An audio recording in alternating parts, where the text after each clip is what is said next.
Well, thank you for that tremendous introduction there, Derek. And yeah, good morning, everybody. And thank you for joining me in my talk this morning. Just to let you know, there's a thunderstorm going on here in Devon at the moment. So if you can hear some strange background noises, that's very likely what it is. I'm going to be kind of honest from the outset and say that I don't have a definitive answer to the question, has the pandemic made our fieldwork more accessible and inclusive? And I think it's going to be a while yet before we can answer it with any degree of certainty. But what I want to do is just share with you some of my thoughts and observations about how I think fieldwork has been impacted by the COVID pandemic. And then hopefully we can use that as a springboard for discussion about how we, as a community of field practitioners, could/should go from here. And I know this is a conversation that's going to be kept going all the way through the next couple of days. So the first thing that I want to do is just start by clarifying how I'm using the terms accessible and inclusive, because they are often used interchangeably and they do have quite specific meanings, particularly when we use them in an educational context. So typically when we talk about accessibility, really what we mean is making accommodations or adjustments to a pre-existing product or activity, usually for students with disabilities.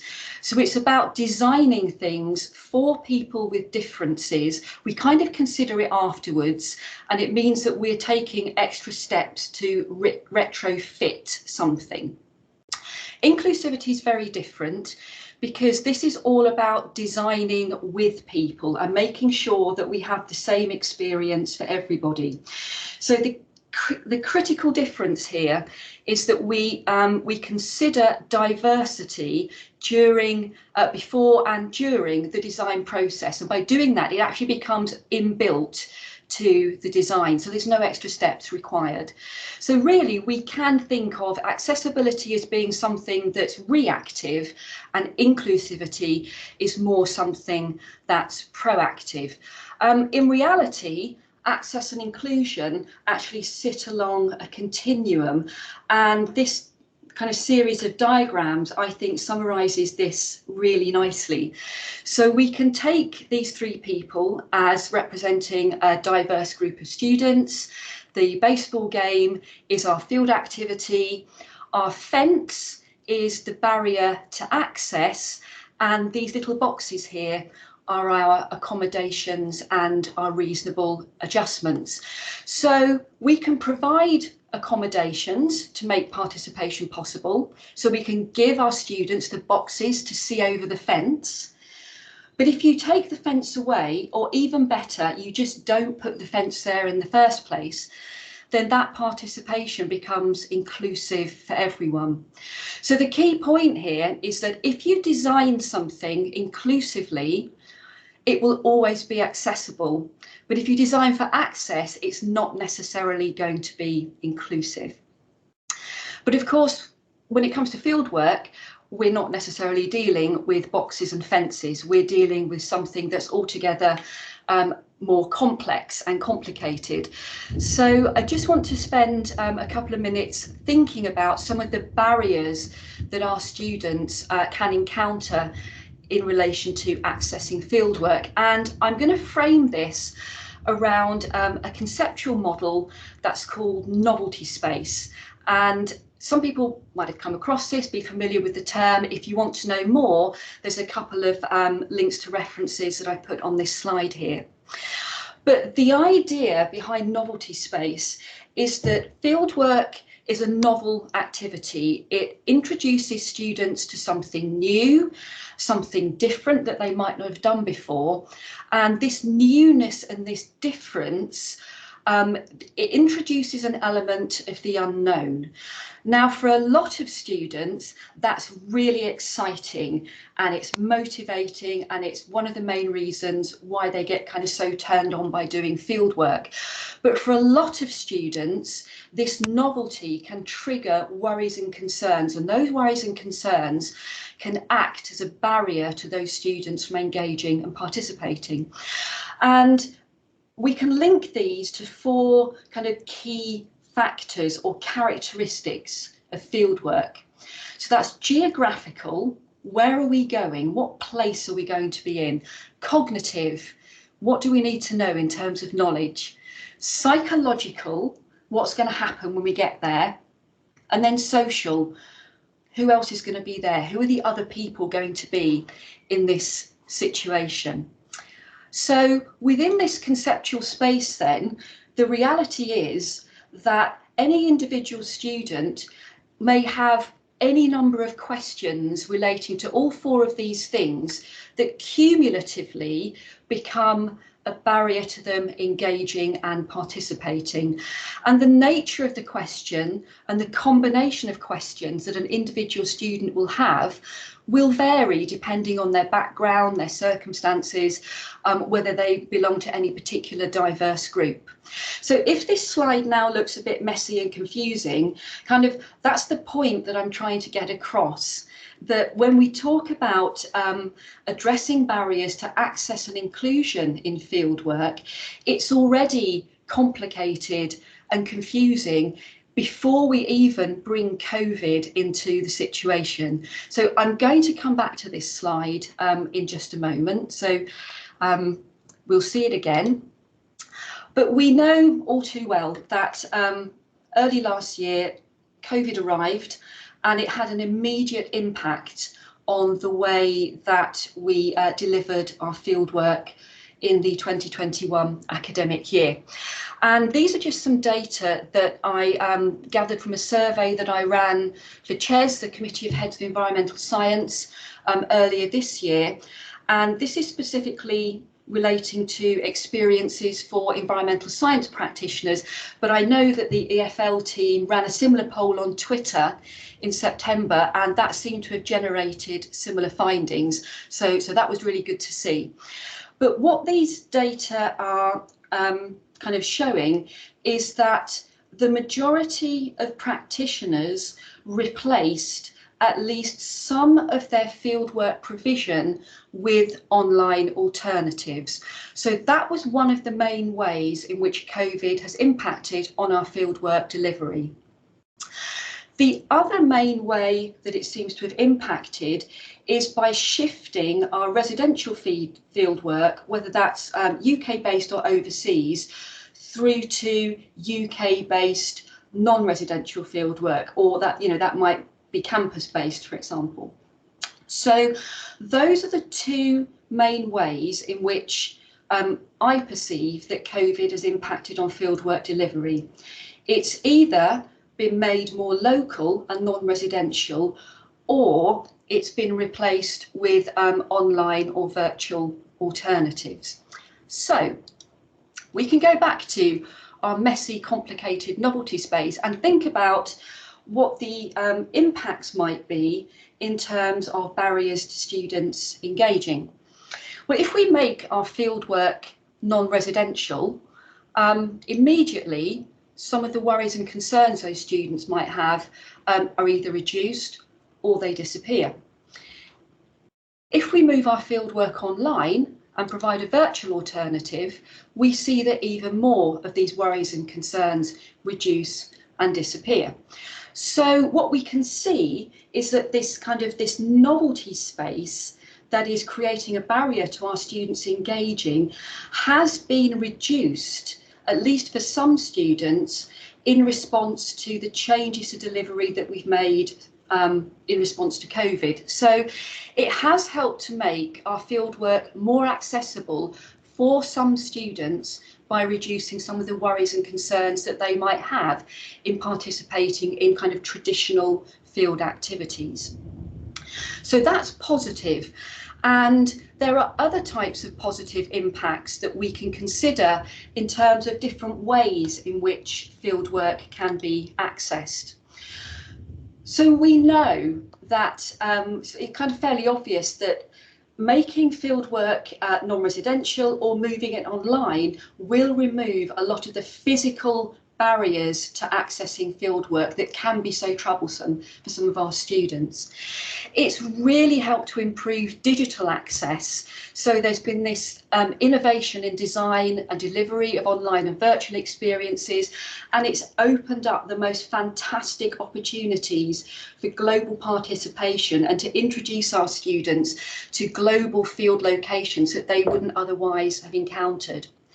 Financially, it's made fieldwork a lot more accessible for certain groups of students because it's removed this need to pay for remote overseas fieldwork and for expensive equipment.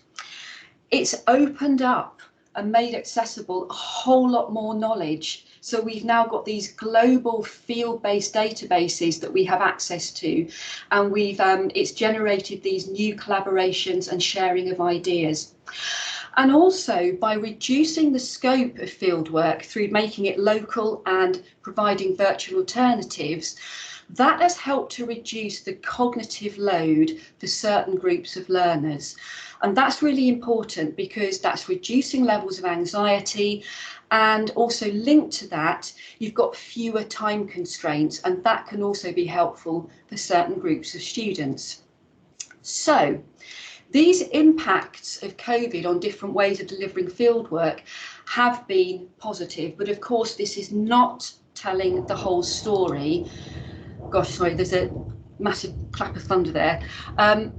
And we know that there have been some really significant negative impacts that have happened in parallel with this. And I think the most significant is the loss of the opportunity for our students to immerse themselves in real landscapes, to learn in situ, to have hands-on contact, to see the real world context of what they're learning. It's also highlighted some further inequalities. So, for example, opening up digital access is great, but we know that there's not equal access to the tools that our students need in order to access things digitally. The loss of these opportunities has raised questions among our students about the value for money, so there is still a financial issue there. We know as well that particularly if we move our fieldwork online and make it virtual, that changes the nature of social interaction and collaboration, and not necessarily in a positive way. And then also, by introducing these new online technologies, what we might also be doing is introducing some new barriers to access and inclusion for certain types of students. So yes, there have been positive impacts, but these are balanced, I would argue, by negative impacts. And I think what's interesting is that a lot of these negative impacts relate specifically to online or virtual delivery of our fieldwork. And that's exactly the mode of delivery of our teaching and learning that we have been encouraged to kind of switch to pretty much wholesale in response to COVID. So certainly in the UK, the big push was to wholesale shift our teaching and learning through to what was termed a blended approach to delivery. And again, these are data from environmental sciences, and what we picked up from asking environmental scientists about which activities they felt were best suited to blended delivery, and which ones they felt had been most impacted with COVID, is there seems to be this really interesting inverse relationship. So the kinds of activities that were arguably least impacted by COVID, so things like lectures, actually lend themselves best to a blended or an online delivery. Whereas those kind of practical activities that are so much the foundation of our subjects, like lab work and field work, were the most impacted by COVID, and yet they're the ones that arguably lend themselves the least well to online and blended delivery. So even though this is kind of quite a limited sample, I think it's fair to say that as practitioners, we are still not entirely convinced about how effective these online and remote alternatives are in terms of helping our students to develop their fieldwork skills. But of course, it's not just in the UK that these impacts of COVID have been felt. It's been a global phenomenon, and our colleagues in the US, field practitioners in the United States and North America, mobilised with the most impressive speed and enthusiasm to establish a pretty impressive online international community with over 300 geoscience educators, all focused on designing remote or virtual experiences for undergraduate students. And we're starting to see some fantastic outputs that are emerging from this. So first of all, there's the Teach the Earth portal, where any field educator can go in and freely access around about 80 online activities to help augment and supplement their online fieldwork teaching. And I think this is a really fantastic example of the way in which digital access and access to knowledge has been enhanced in response to COVID. There's also some really important evidence emerging from some of the related field educators workshops that online and virtual fieldwork can have positive impacts for students' learning, and that attitudes and practices among field practitioners are being positively impacted.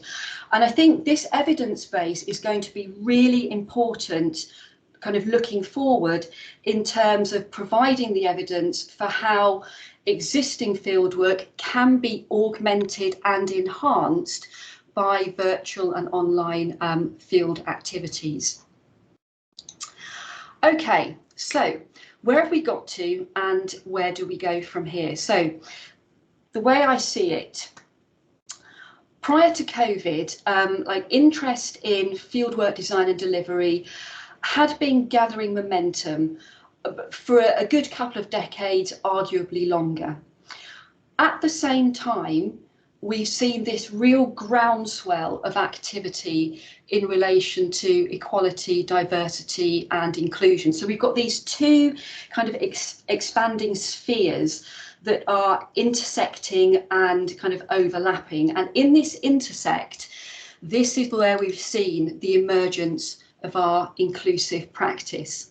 So this was already happening prior to COVID, and in relation to fieldwork, there were already a whole range of really amazing things that either had happened or are or were already happening. So, you know, I have to give a big shout out to the Enhancing Fieldwork Learning team here, because this is the 11th EFL showcase. Yeah, it's been going for over a decade, and this work has been absolutely critical in kind of driving forward the agenda for looking at problems and solutions and thinking about how we kind of continue to develop our fieldwork. And then there's been lots more activities and initiatives that I haven't got time to go into in detail, all focused more around specifically access and inclusion to fieldwork. So there was a whole heap of stuff that was already happening. It was already like a thing. Of course, oh, wrong slide. Then we have the arrival of COVID, and this created some new intersects in like our three-dimensional Venn diagram here. So most importantly, the rate of change of fieldwork design and delivery became significantly more rapid. Okay, we'd started to do things, but then all of a sudden it needed to be done much more quickly. The other thing that it did is it really made us appreciate much more than I think we had previously the diverse challenges that are faced by different groups, both within society and in general, and within our student cohorts in response to COVID. Okay. Now, there's obviously a kind of a three-way intersect at the centre of this diagram, and I've deliberately made that a bright spot, because as monumentally awful as COVID has been, and it continues to be, what I believe is that we are now at a point where it's a catalyst for permanent change. So we're at a point where we have this opportunity to make permanent changes to the way in which we design and deliver our fieldwork. And I see that as being like a bright spot. Of course, we cannot ignore that all of this is also playing out against a background of the climate and ecological emergency. And it's not something that I've got time to go into in detail in this talk today, but I do want to acknowledge that there are factors even bigger than COVID that are playing into this whole situation, and that are also going to be critical, I think, in terms of the way in which this whole agenda moves forward. So I want to focus back in on this catalyst for permanent change and then just move this on one step further. Earlier this year, and this is within the UK, Sir Michael Barber published his report into the shift towards digital teaching and learning since the start of the pandemic. And bear in mind here that this digital approach to teaching and learning has been a critical response to the way in which we've changed our fieldwork delivery. And the gravity assist in the title refers here to the New Horizons probe from 2006, which was sent off to explore Pluto. And in order to get to Pluto, it had to kind of borrow some of the gravity from Jupiter to accelerate it into a different trajectory. So that's where the term gravity assist has come from. And there are two particular things from the foreword to this report that really seem to resonate in response to, in relation to inclusive fieldwork. So first of all, it says that ensuring barriers to overcome quickly before any learning is lost is of paramount importance to providers and policymakers alike. We have learned a lot, like really quickly, about new ways of designing and delivering our fieldwork and about the diversity of challenges that our students are facing. We mustn't lose that. The second thing is the pandemic has changed the situation forever. It may not have taken the form expected, but a disruptive avalanche has arrived, and we should all work together to rise to the occasion and seize the opportunity with the help of a gravity assist. So this is kind of a real kind of call to arms to seize this opportunity. So this is the way that I see it. Prior to the arrival of COVID, inclusive fieldwork as a practice already existed, but the pathway that it was sitting on was more to do with making temporary and ad hoc adjustments in response to like individual student requests.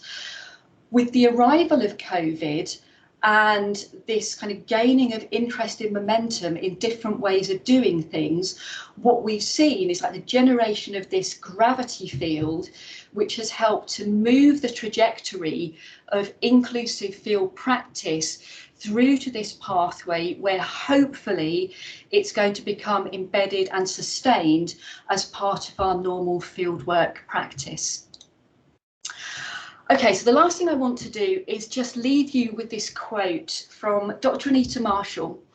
Anita's from the University of Florida. She's a geoscience educator. She's also a disability activist, and she is the incoming executive director of the International Association of Geoscience Diversity. And this is from a quote that was published in a paper last year, so it's already over 12 months old. But if you haven't seen this paper, it's really worth reading. It's really good. But Anita says, I think as a result of this pandemic, we're going to see a very new way of instructing across the board, whether it's in classrooms, labs, fieldwork. It's easy to become jaded when you work in accessibility and geosciences because it's been an uphill road for many years. And I really hope that the current interest and openness to alternative ways of doing things sticks around. I hope we don't just throw that in the dustbin once the pandemic ends, because it's made people really take a hard look at why we do what we do. And I think that's where we are. We are at this critical point. We have to make the call. Are we going to throw things in the dustbin or not? So my final thoughts. I think that in response to COVID, fieldwork has definitely become more accessible in the short term, but in terms of longer term impacts, I'm not convinced at the moment what those are going to be in terms of inclusivity. I know what I would really hope them to be, but I don't think we're quite there yet. I think there already has been good progress, and COVID has acted to kind of accelerate some of the changes that were already taking place. The big challenge now is to embed, sustain, and move this. I've just seen something come into the chat. Yeah, move this to being like our new normal. So the question is, how do we ensure that as a community we just keep pushing things forward and resist this gravitational pull back to pre-COVID practices? So thank you all so much for listening. Let's keep the conversation going. I have put together a Padlet. I know there'll be various other Padlets that are going throughout the conference, but I've put together a Padlet with some questions that I'd just be interested to people's responses for.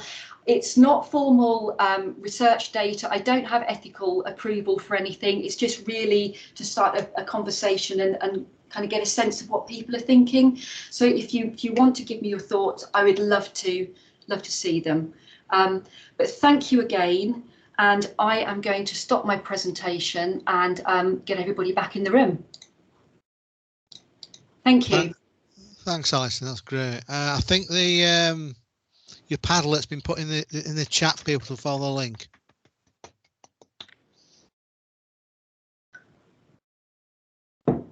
Super, we're on to time. There's a few questions, if you're up for it, from the chat, if you can see the chat at all. Oh, now, where's my chat button? Oh, yes. Yep. Right. Found my chat. Gosh. So where are we starting? Simon Hutchinson said about 1026, a timeline. What kinds of access issues? Connections, kit ability to use kit, etc. Any details? Okay, so Simon, which slide was I talking to at 1026? Can you?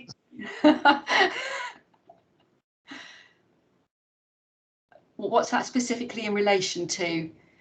I talked about several different types of access, and I'm wondering if Simon's question there is about one of these specific types of access that I was speaking to. If you mute his mic, you may be able to tell us.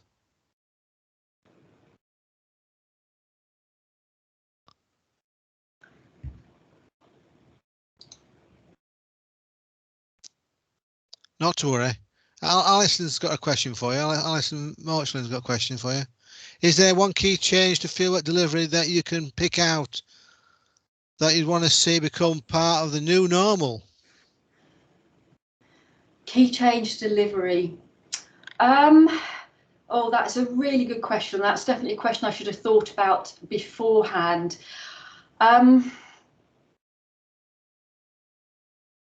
Yeah, I think that we just need to move away from this idea that fieldwork has to be physically rigorous, and that you can get just as much, and I think we've all learned this from making our fieldwork more local, and we certainly learned this at Plymouth when we were kind of constrained to doing all of our fieldwork on campus. There is so much on our doorstep that can generate just as good quality learning in our students that doesn't require all of this kind of physical rigor, and we just don't need it. So I totally get why it's been historically part of our fieldwork practice, but I think the one change that I've really welcomed to fieldwork delivery over the past 12 months is just with the reduced travel that's been involved, and I would really advocate for keeping some of that. Is the new normal inclusive fieldwork? Shouldn't it be? Yeah, well, that's the question.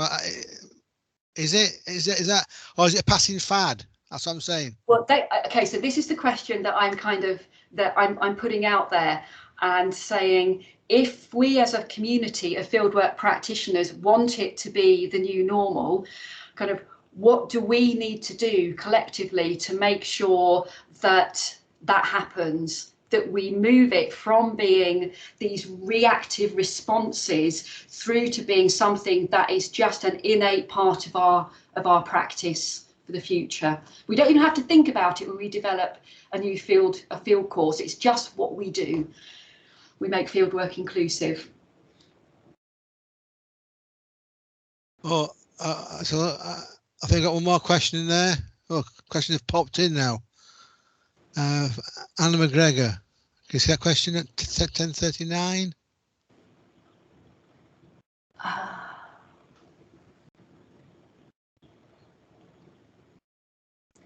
Yeah, so I absolutely agree. So a lot of the resources developed during COVID were very reactionary and may not have been able to include, how do we then take those forward? It's a lot to ask, start to redesign again. Absolutely. So I think what we need to do is look at the learning that's taken place as a result of having to make those reactions and to make those changes in order to deliver fieldwork in a different way, and then feed those forward when it comes to designing new future field activities. I think, asking everybody to wholesale redesign all of their fieldwork that already exists right from scratch is far too big an ask. But, we are all constantly updating and redeveloping our fieldwork, designing new fieldwork activities. I think as we go through this evolution of our fieldwork, that's when we can start to really embed inclusivity as a standard part of the fieldwork design. So I would say we don't need to start from scratch with everything, but we can take the learning that's already taken place and then feed that into making our future fieldwork more inclusive. And if we share collectively what we've learned, then we will get there quicker. Thank you, Alison. We'll stop there.